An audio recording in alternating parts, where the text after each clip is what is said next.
The metallic corridors of Arctera.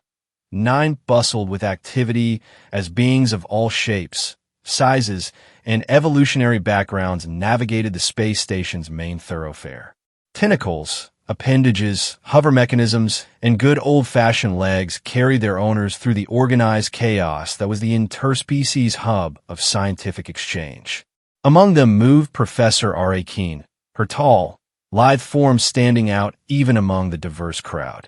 Her scaled tail swished gently behind her as she walked, the specialized atmospheric headgear perched atop her elongated skull marking her as Zamra, one of the most respected scientific minds in the Confederation. Her reputation preceded her. Other beings glanced her way with a mixture of awe and curiosity as she made her way toward the administrative sector. R.A. Keene's posture was impeccably straight, her movements calculated and precise, traits valued highly in Zamra culture. She had been summoned to Arctera 9 for a special assignment, one that both intrigued and mildly concerned her. After 2 decades studying comparative biology across 12 solar systems, the Confederation Council had tasked her with something unexpectedly pedestrian. Professor R.A. Keene, the holographic projection of Council member Vextrau, greeted her as she entered the assignment room. "We appreciate your prompt response to our call. The Confederation's needs are my priority," R.A. Keene responded with the customary Zamra formality, her voice carrying the melodic undertones characteristic of her species. Though I must admit curiosity about the urgency of this assignment. The hologram flickered slightly before responding. "As you're aware, humans have been increasingly integrated into Confederation activities over the past decade. They've proven useful in unexpected ways. I've studied the reports," R.A. Keene acknowledged, though truthfully her knowledge of humans remained largely theoretical. She had never had direct contact with the species, an oversight she was now beginning to regret. "Good. Your task will be to conduct in-depth analysis and lectures on human biology for our young researchers. There's significant interest, some might say concern, regarding certain anomalies in human physiology and behavior." R.A. Keene's tail flicked once, a sign of surprise she couldn't quite suppress. "I'm a comparative biologist, not a specialist in human studies. Precisely why you were chosen. We need a scientific eye, unbiased by previous exposure. Your analyses will help shape diplomatic protocol and medical preparedness for increased human interaction." The assignment was clear. R.A. Keene would lead a seminar series on human biology for a diverse group of young researchers. The subject matter seemed elementary compared to her usual work on quantum DNA restructuring, but she understood the political importance. As she exited the administrative sector, a shout caught her attention. Loud, brash, utterly lacking the decorum expected in public spaces. "Professor R.A. Keene, hey, over here." A human was bounding toward her, weaving between a group of startled opticans whose feather-like sensory appendages puffed in alarm at the sudden movement. The human, female by R.A. Keene's hasty assessment, was shorter than expected, with dark skin, curly hair cut close to the scalp, and an expression that exposed far too many teeth. "I'm Nova," the human declared, thrusting forward an outstretched hand. "I've been assigned as your liaison and research assistant during your stay." R.A. Keene stared at the extended appendage, momentarily frozen by the unexpectedness of the gesture. She had read about this custom, handshaking, but experiencing it firsthand was jarring. The casual offer of physical contact between strangers will be considered deeply offensive in Zamra culture. "I acknowledge your greeting," R.A. Keene managed, carefully keeping her own hands clasped behind her back. "But I must decline the physical interaction." The human's expression shifted instantly, the hand dropping away. "Oh, I'm so sorry. I should have checked the cultural protocols first. My bad." The rapid shift in behavior was disarming. Most species would have taken offense at the rejection, yet the human seemed unfazed, immediately adapting without apparent emotional distress. "Let me show you around," Nova continued, gesturing expansively, but keeping a more respectful distance. "Your lab's been prepped, your habitat unit is customized with Zamra environmental settings, and there's a welcome package from the research board. R.A. Keene found herself being led through the station at a pace that felt unnecessarily brisk. The human talked continuously, pointing out various facilities, offering unsolicited information about the station's history, and introducing passing researchers by name and specialty with casual familiarity. If you have any questions about humans or need a test subject for demonstrations, I'm your girl, Nova offered cheerfully as they approached the research sector. Nothing too invasive without permission, of course, but I'm pretty open to helping however I can. Before R.A. Keene could formulate a proper response to this overly familiar offer, her attention was diverted by a commotion near the recreation sector. A group of humans had emerged from what appeared to be an exercise facility, their bodies glistening with moisture, clothing darkened with patches of wetness, faces flushed red. R.A. Keene's scientific instincts engaged immediately. She had read about this phenomenon, sweating, but seeing it in person was another matter entirely. The humans were expelling water through their skin pores, carrying with it various compounds, including salts and pheromones. Yet rather than appearing distressed by this fluid loss, they seemed energized, laughing and chatting animatedly. More interesting was the reaction of non-humans in the vicinity. A young Ural researcher physically recoiled, stumbling backward several steps with an expression R.A. Keene recognized as disgust. Meanwhile, a gene analyst had produced a small scanning device, surreptitiously taking readings of the humans from a distance, his antenna twitching with what appeared to be scientific excitement.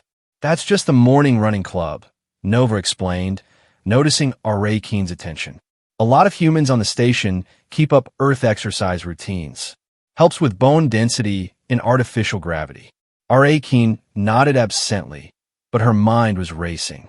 The discharged fluids would contain dozens of chemical signals, pheromones that could potentially affect the neurological responses of various species. Yet here they were, freely releasing these compounds in shared space as if it were perfectly normal. "Do you regulate the compounds your kind releases in public areas?"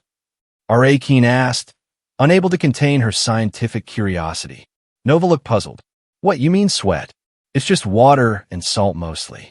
The life support systems filter the air. Is that a problem for Zamra?"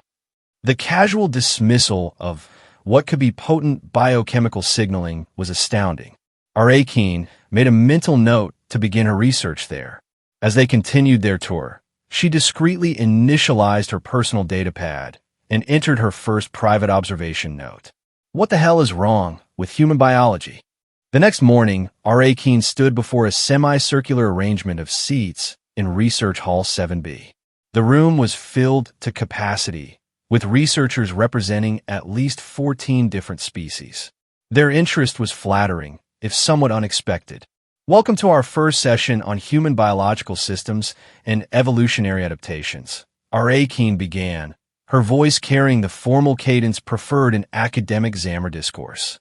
"We will begin with a brief overview of human evolutionary history, which provides context for their unique physiological traits." A series of holographic images appeared beside her. Primitive humans hunting in groups, early settlements, progressive technological developments. Humans evolved as persistence predators on a planet with significant gravitational force, varied climatic zones, and numerous apex predator competitors, R.A. Keene explained. Their biological systems reflect these pressures, creating a species that is, in many ways, contradictory. A tentative appendage raised in the third row, a young Ural researcher with distinctive russet fur. "Yes, researcher." R.A. Keene paused, realizing she hadn't yet memorized the class roster. "Torvin," the Ural supplied. "I've heard humans have something called power naps. Is it true they can initiate sleep cycles at will and terminate them in precisely measured intervals?" R.A. Keene was momentarily taken aback by the specificity of the question. That is actually an excellent starting point for discussing human sleep patterns. She quickly adjusted her presentation sequence, bringing forward the segment on neurological functions. Unlike most sentient species, humans have developed the ability to fragment their sleep requirements. While they do require a primary consolidated sleep period of approximately 6 to 8 standard hours, they can supplement this with brief periods of unconsciousness lasting as little as 15 minutes. A murmur ran through the assembled researchers. For most species, sleep was an all-or-nothing biological necessity, requiring complete cycles with specific neurological sequences. This adaptation likely developed from their predator-prey dual status in early evolution. R. A. Keene continued. They needed to remain alert for extended periods while hunting, yet also needed to rest without becoming completely vulnerable.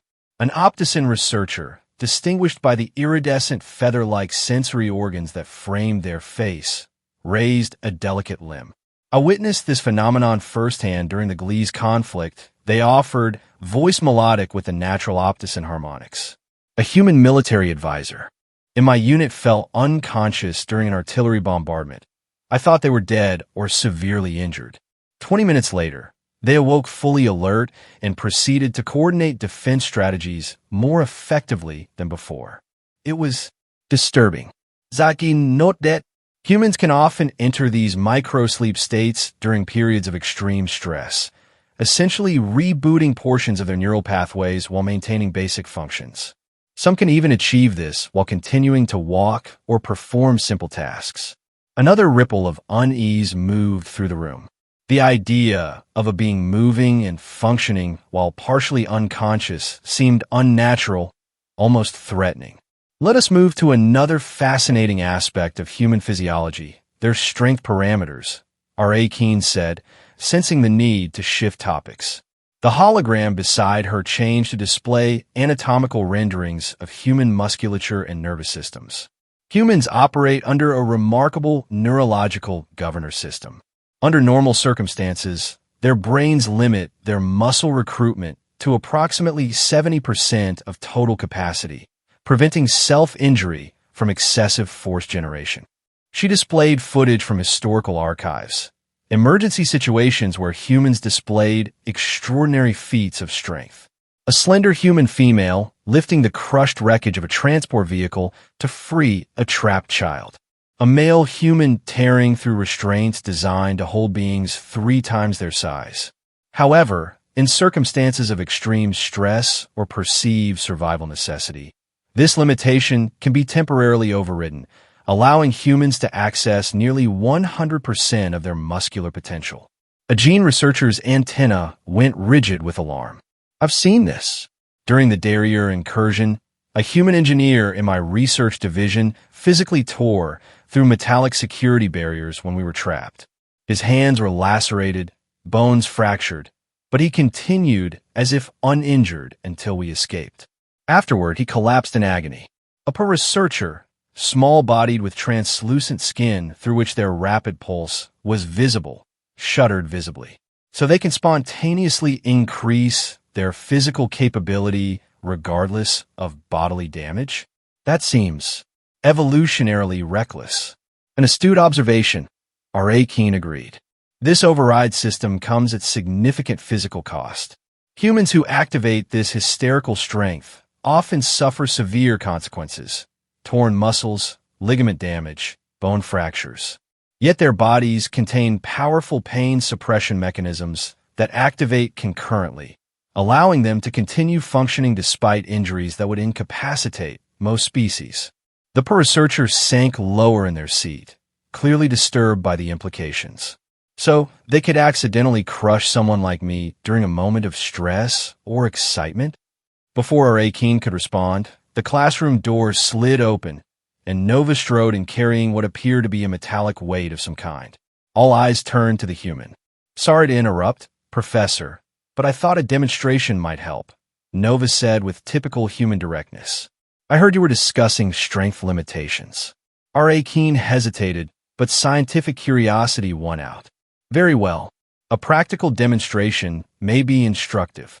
Nova placed the weight on the floor, a standard gravity-adjusted training mass used in the station's exercise facilities. This is calibrated to 53 kilograms in station gravity, she explained to the class. About half my body weight. Without apparent effort, Nova lifted the weight with one hand, holding it steady at shoulder height. This is comfortable. I'm using maybe 30% of what I can access consciously. She switched hands smoothly. Most humans can train to lift their own body weight or more. She set the weight down carefully.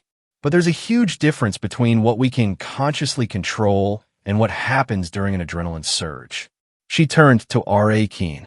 I can't demonstrate the emergency strength response, of course. Can't just turn it on at will. That would be like trying to deliberately trigger a seizure. The casual comparison sent another ripple of discomfort through the audience. R.A. Keene nodded thoughtfully. Thank you for the demonstration, Nova. It illustrates precisely the point we were discussing. The neural limitations that normally protect human bodies from their own mechanical capabilities. As Nova exited, animated discussions broke out among the researchers. R.A. Keene overheard fragments, expressions of fascination mixed with unmistakable concerns about safety protocols when working alongside humans. A Ural researcher was particularly excited, gesturing animatedly to their companions. Just imagine the evolutionary advantage. In a crisis situation, I definitely want a human ally. The small researcher, however, had moved to the furthest seat from the door Nova had exited through. Their translucent skin now tinged with the blue coloration that indicated anxiety in their species. R.A. Keene observed these reactions with clinical interest.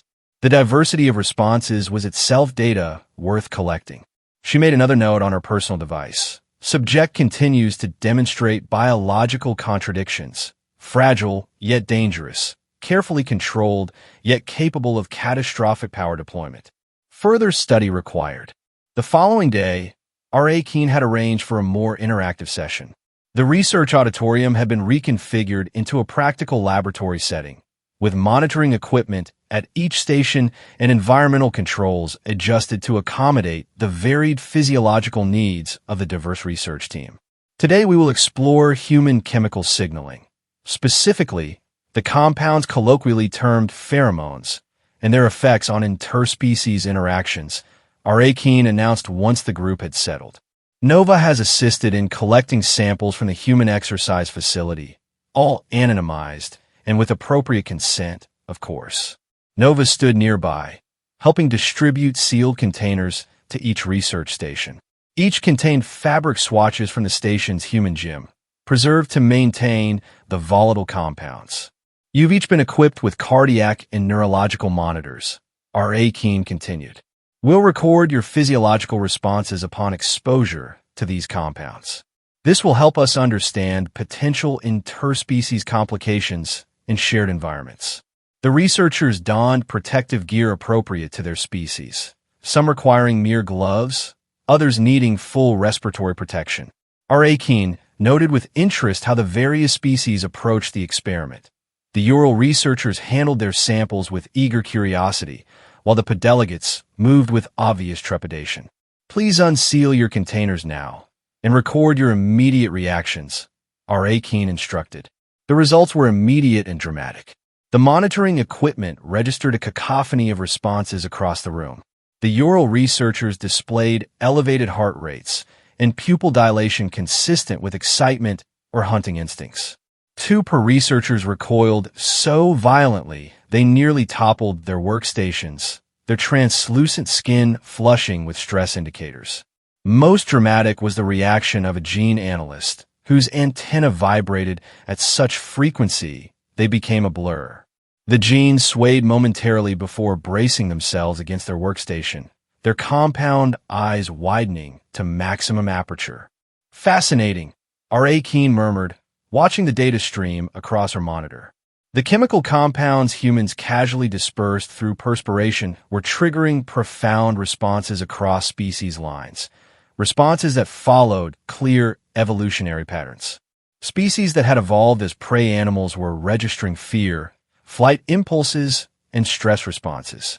Predator-evolved species were showing arousal, focus, and pursuit-oriented neural patterns. The implications for multi-species environments were significant.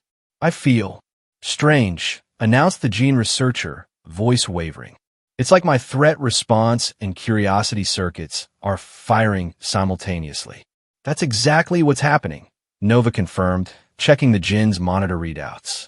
Human sweat contains compounds similar to alarm pheromones in some species, but also includes bonding and tracking compounds. Your system is getting mixed signals.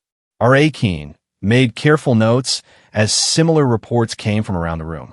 The experiment was yielding more dramatic results than anticipated. Let's move to our second investigation, she announced once the initial data had been recorded and the sample sealed away. Human chemical consumption habits and their neurological effects. Nova wheeled in a cart containing several sealed containers and a collection of small cups. These contain various substances humans routinely consume for their psychoactive effects, R.A. Keene explained. We will not be conducting taste tests, merely analyzing the compounds and discussing their remarkable impacts on human biology.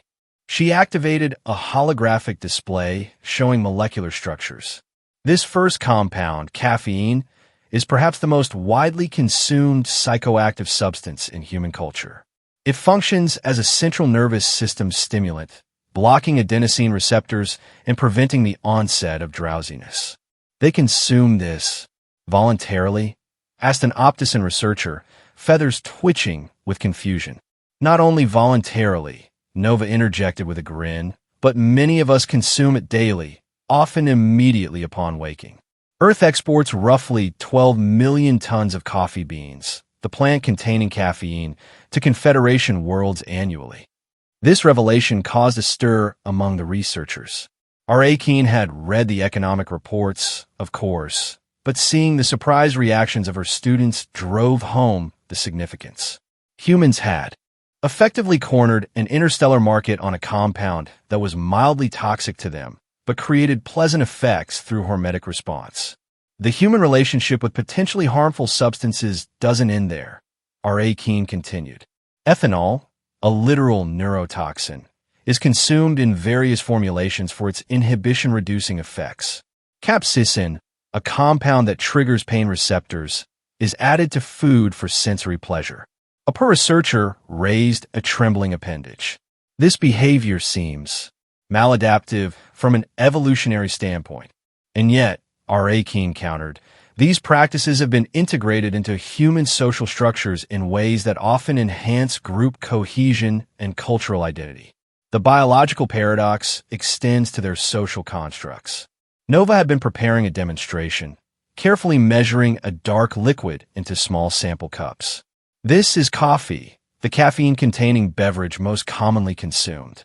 You can analyze the compound structure with your sensors, but please do not consume it unless your species has been cleared for caffeine tolerance. The warning came too late. A young researcher, apparently overcome with scientific curiosity, had already ingested a small amount. The effect was immediate and alarming.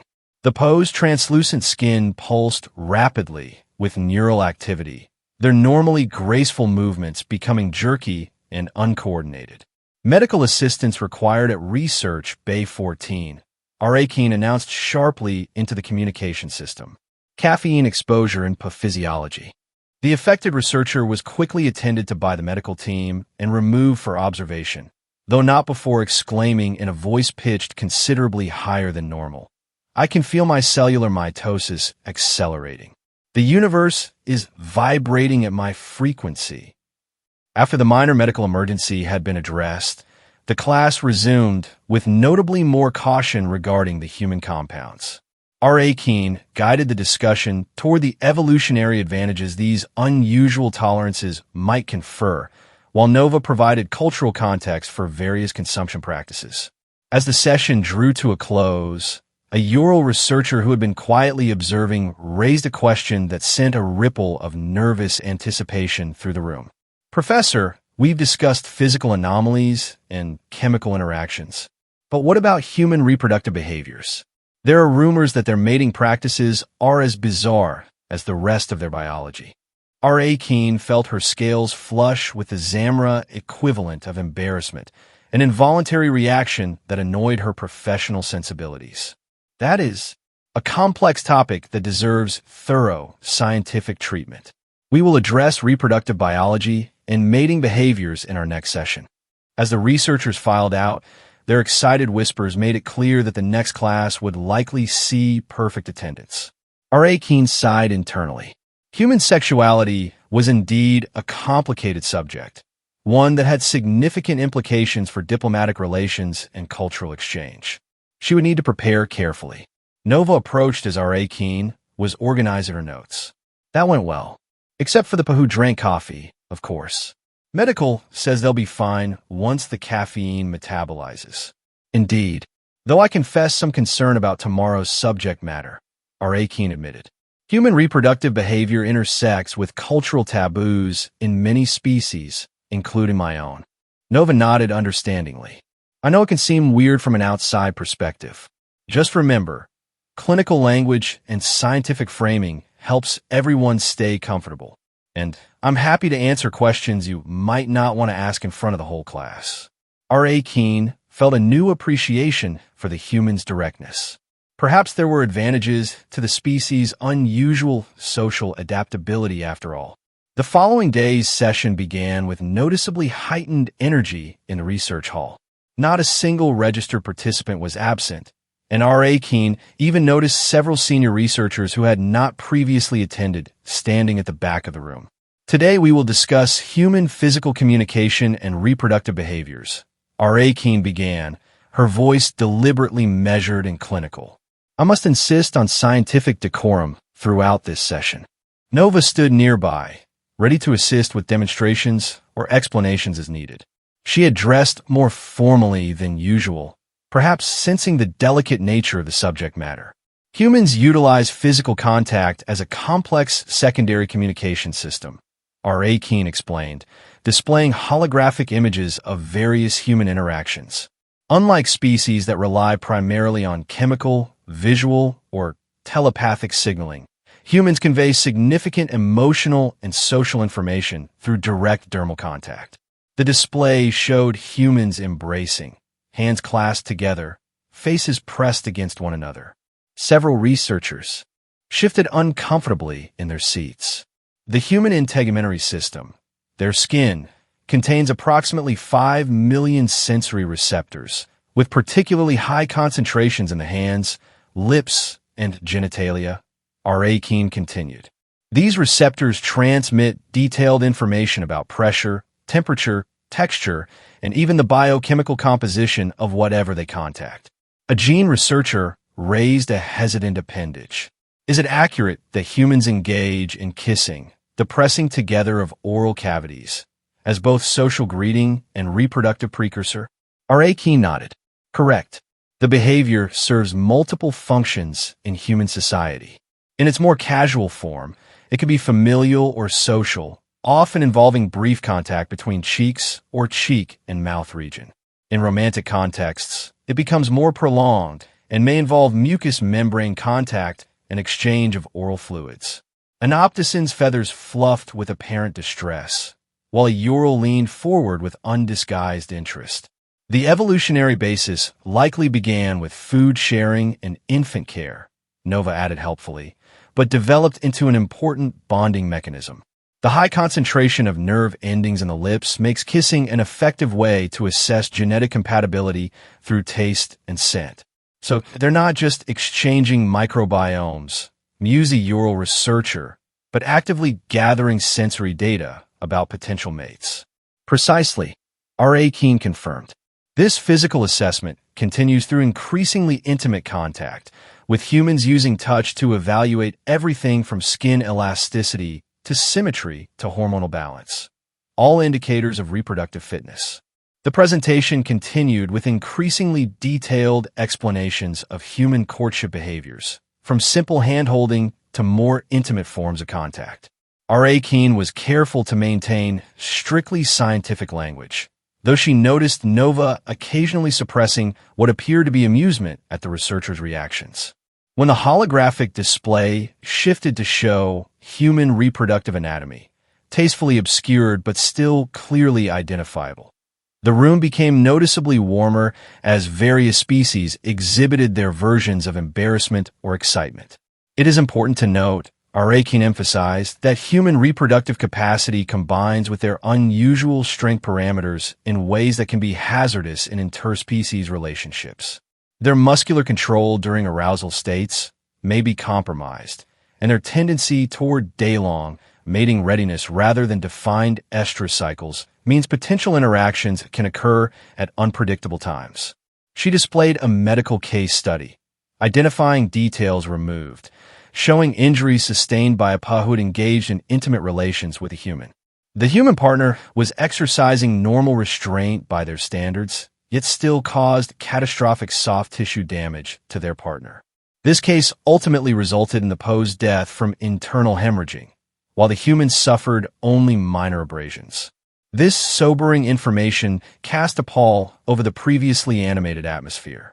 Arakin had included it deliberately. The fascination many species felt toward humans sometimes led to unfortunate experimental encounters. Does this mean humans are automatically dangerous as intimate partners? Asked a concerned Ural. Not necessarily. Nova answered before Arakin could respond. We're very adaptable, both physically and behaviorally. With proper communication and understanding of partner physiology, humans can modulate their responses appropriately. There are many successful interspecies relationships involving humans. Arakin nodded agreement. The key factors are education and communication, which is precisely why sessions like these are important for her.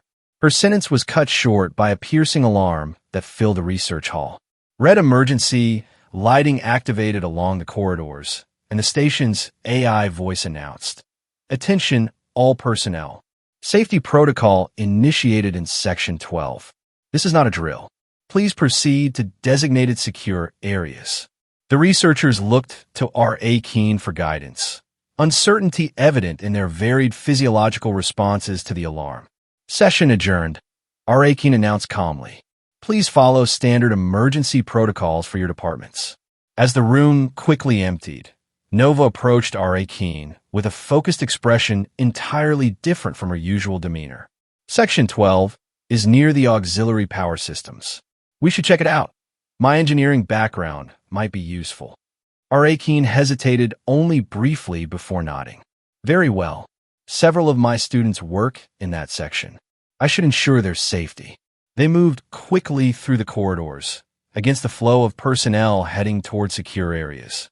Arakin noticed that Nova's movement patterns had changed, more economical, precisely balanced, with none of the casual looseness the human typically displayed.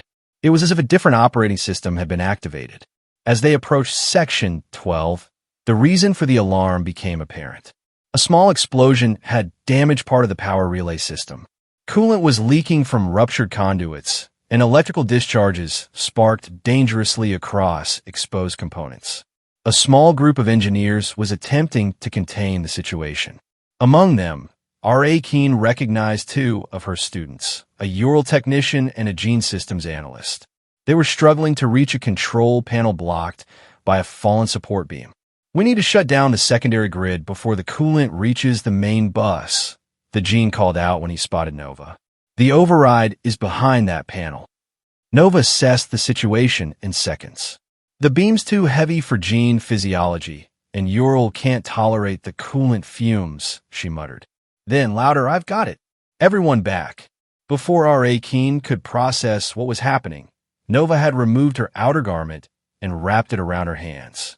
With shocking speed, the human approached the damaged section, avoiding the electrical discharges with surprising agility. "Nova, the structural integrity." Arakin began, but the human was already in motion. What happened next occurred so quickly that Arakin's sensory processing barely captured the sequence. Nova braced herself against a stable section of wall, gripped the fallen beam, which must have weighed at least twice her body mass, and with a grunt of effort that exposed her dental structure in what Arakin now recognized as a stress grimace, lifted the obstacle enough to create access to the control panel. "Hit the override," Nova shouted through clenched teeth, her musculature visibly straining, veins prominent against her skin. The gene analyst darted forward, multiple limbs working in concert to rapidly input commands into the exposed panel. Seconds later, The electrical discharges ceased, and the ominous hum of overloading systems faded to silence. Nova carefully lowered the beam back to its resting position and stepped away, breathing heavily, but otherwise showing no signs of distress from what should have been a physically impossible feat for someone of her mass and muscle structure. "Cooling systems back online," announced the gene with evident relief. Another 30 seconds, and we'd have had a cascade failure across the whole sector. R.A. Keene stared at Nova, mentally calculating the force required to move the beam. It aligned precisely with what she had taught just the day before. The human had accessed emergency strength reserves, overriding the normal neurological limitations that prevented self-injury. "Are you injured?" R.A. Keene asked as station security and medical personnel began arriving on the scene. Nova flexed her hands, inspecting them with clinical detachment. "Some minor contusions. Maybe a strain in my lower back. Nothing serious." She grinned suddenly, the expression incongruously bright given the circumstances. "Good thing I've been keeping up with my deadlifts in the gym, huh?" As the immediate crisis subsided and repair crews took over, R.A. Keene gathered the researchers who had been present, both those involved and several who had arrived to assist or observe. They retreated to a nearby conference room, still processing what they had witnessed. That was an impressive demonstration of the human emergency strength response, R.A. Keene noted, her scientific mind already cataloging the observed phenomena despite the lingering tension of the incident. The Ural technician nodded vigorously. "I've read the literature, but seeing it in person, the beam would have crushed me, even with my enhanced musculature." Nova lifted it like it was a training weight. "And did you notice the respiratory control?" added the gene analyst. "Humans typically increase breathing rate under stress, but she deliberately maintained even respiration throughout the lift. That's learned behavior, not instinctive." Nova had returned from a brief medical check, a small dermal regenerator patch visible on one hand. Her earlier intensity had faded, replaced by what R.A. Keene now recognized as mild embarrassment. "Sorry if I startled anyone," Nova said. "Emergency response training kicks in automatically.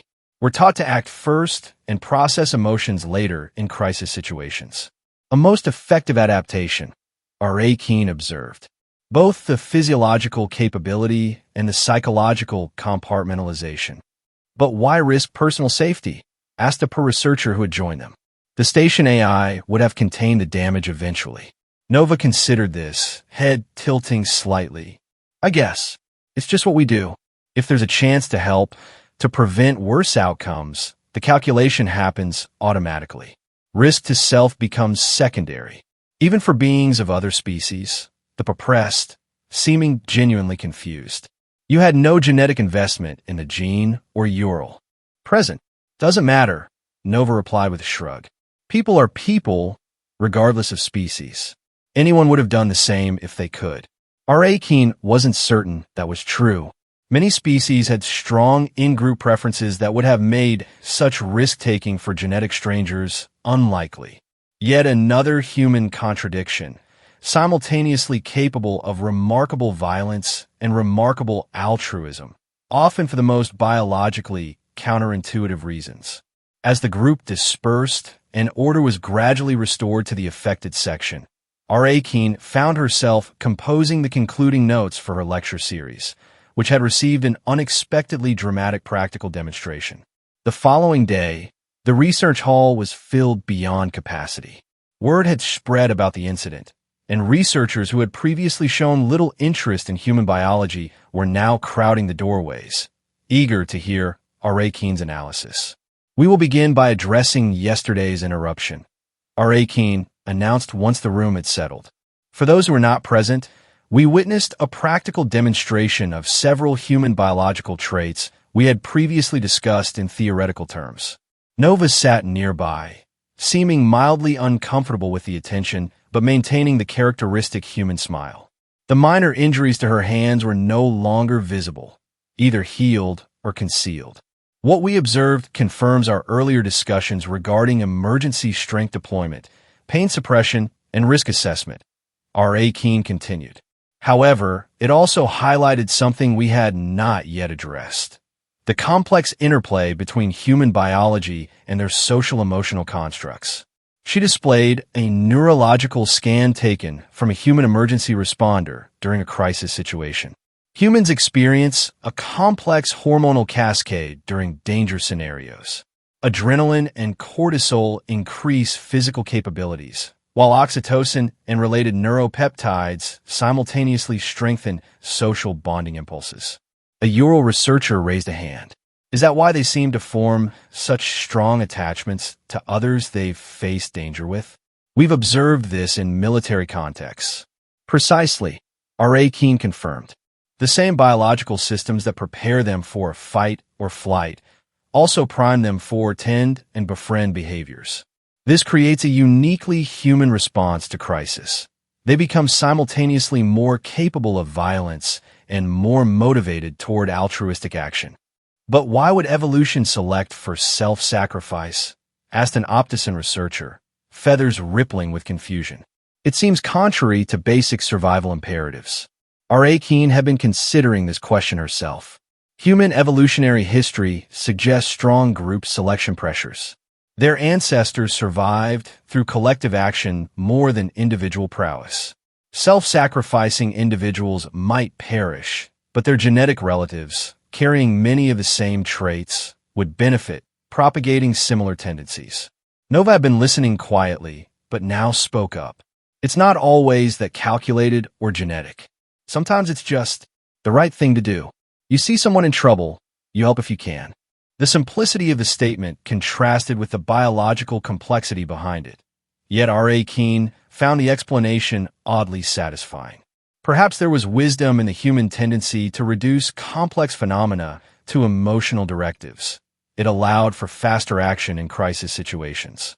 As the discussion continued, R.A. Keene guided the class through a systematic review of all they had learned about human biology, the contradictory strength limitations, the unusual sleep adaptations, the confounding chemical tolerances, and the complex social-physical communication systems. Human biology presents us with a profound paradox, R.A. Keene summarized. Their systems are simultaneously robust and fragile. They can survive injuries that would be fatal to many species, yet succumb to microscopic pathogens.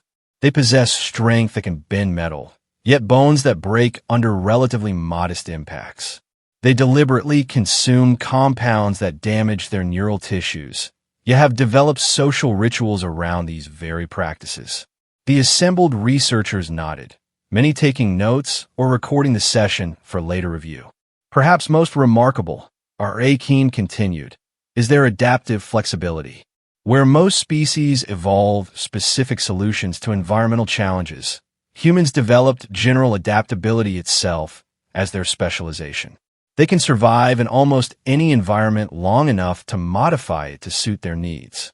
Nova, who had been listening attentively, added, "We have a saying on Earth, Jack of all trades, master of none, but oftentimes better than master of one." That's humanity in a nutshell. An apt metaphor, R.A. Keene agreed. This non-specialization may be their greatest evolutionary advantage. Unlike most Confederation species who excel in specific environments or tasks, humans perform adequately across an exceptionally wide range of conditions. A Ural researcher who had been quiet throughout most of the session finally spoke up. After witnessing yesterday's events, I'm left with a question that seems fundamental.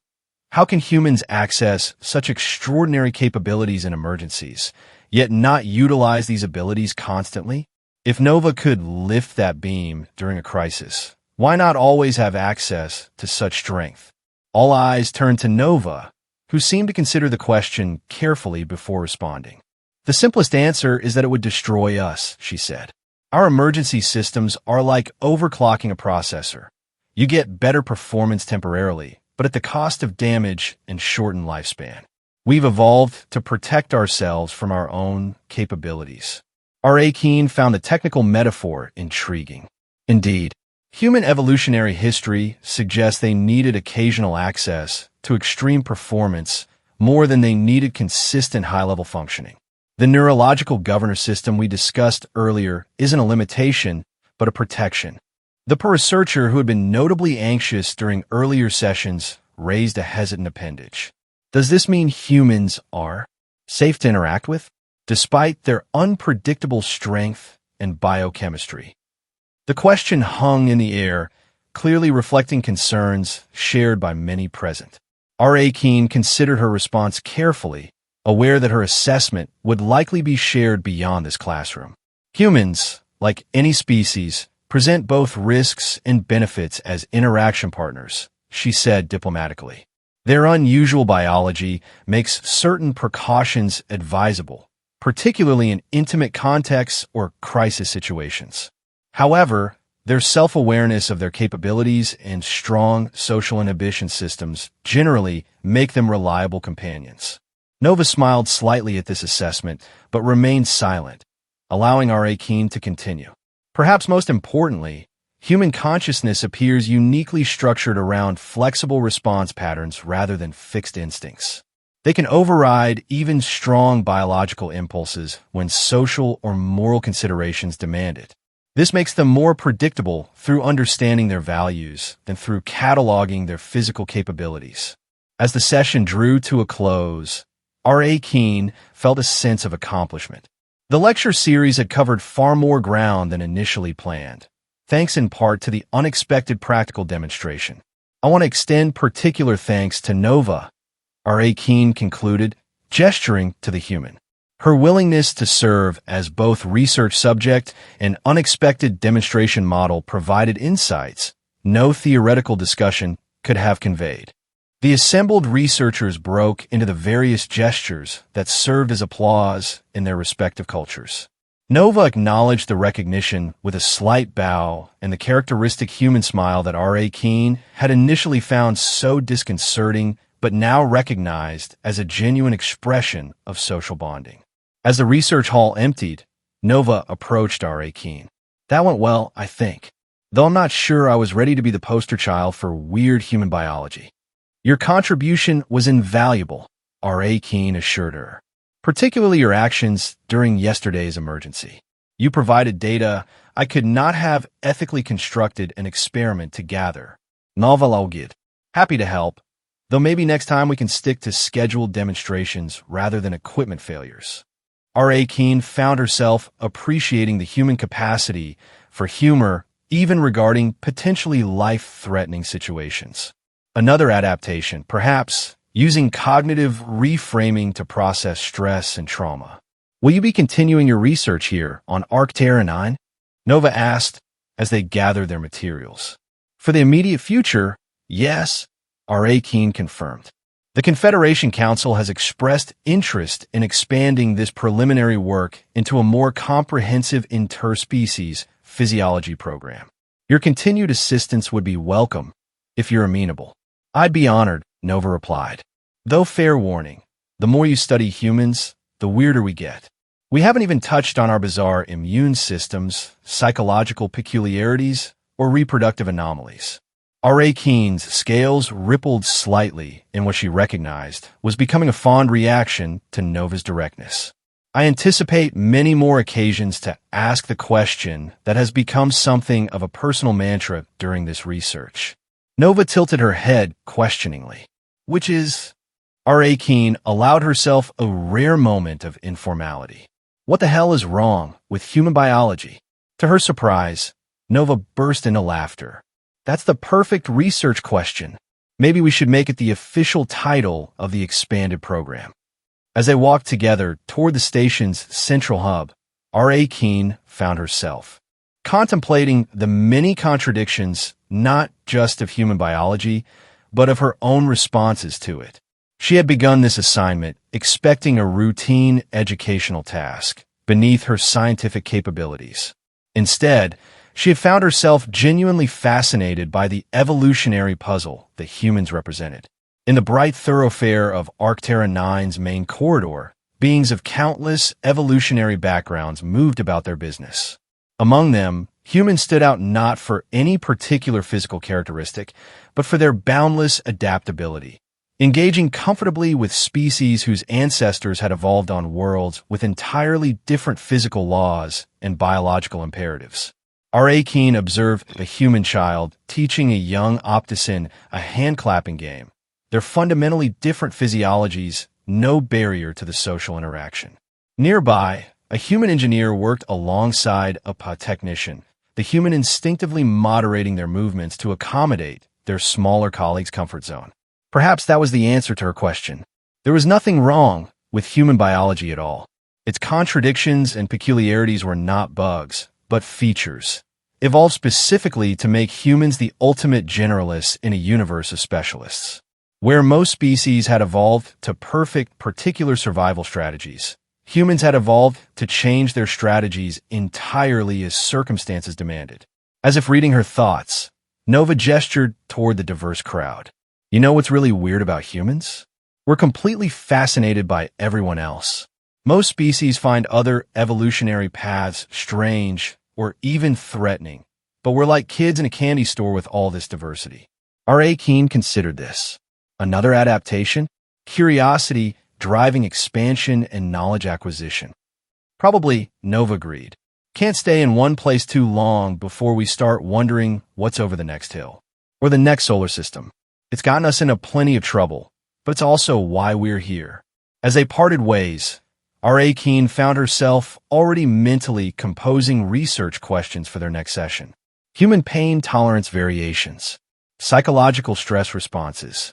The peculiar human practice of humor as a social bonding mechanism.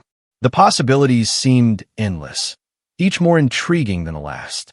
Whatever skepticism she had harbored about this assignment had long since dissipated, replaced by genuine scientific curiosity. In her private quarters that evening, R.A. Keene finally completed her personal research log entry with a note that would set the direction for months of work to come. Human biology presents as a series of apparent contradictions and oddities when viewed through conventional evolutionary frameworks. However, when considered as a comprehensive system optimized for maximum adaptability rather than specialized efficiency, these anomalies reveal themselves as sophisticated evolutionary solutions. Further study is not merely academically interesting, but potentially crucial for Confederation medical protocols, diplomatic relations, and security considerations. Also, my earlier assessment requires amendment. The question is not what the hell is wrong with human biology, but rather what the hell makes human biology so effectively improbably right for a species that refuses to specialize. And that, I suspect, will prove a far more productive line of inquiry. She paused, then added a final line. Though I remain deeply concerned about their habit of casually consuming neurotoxins for pleasure, that truly cannot be evolutionarily sound. With that, she closed her log and began preparing for tomorrow's inevitably fascinating exploration of yet another human biological mystery.